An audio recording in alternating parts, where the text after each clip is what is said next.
ইয়া আল্লাহ, আমার হৃদয়ের সবচেয়ে গোপন কোণে আমি আপনাকে খুঁজে পাই। আপনি ছাড়া আমার আর কে আছে?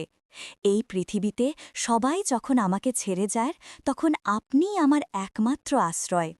আমার ভালো সময়ে আমি হয়তো আপনাকে ভুলে যাই, কিন্তু আমার প্রতিটি খারাপ সময়ে, আমার প্রতিটি বিপদে আমি শুধু আপনাকে ডাকি। আমি জানি আমার এই ডাকা আপনার কাছে নতুন কিছু নয়। আমি জানি আপনি আমার সব দুর্বলতা, সব ভুল জানেন। আমার পাপগুলো পাহাড়ের মতো বিশাল, কিন্তু আপনার রহমত তার থেকেও অনেক বেশি। আমি যখন হতাশ হয়ে যাই, আমার মনে হয় আমি আর কখনো আপনার কাছে ফিরতে পারবো না, তখনই আপনার রহমতের কথা মনে পড়ে। আপনি আমাকে আশা দেন, সাহস দেন। ইয়া রব, আমার এই হৃদয়টা আপনার ভালোবাসার জন্য তৃষ্ণার্ত। আমার আর কোনো চাওয়া নেই, শুধু চাই আপনার ভালোবাসা।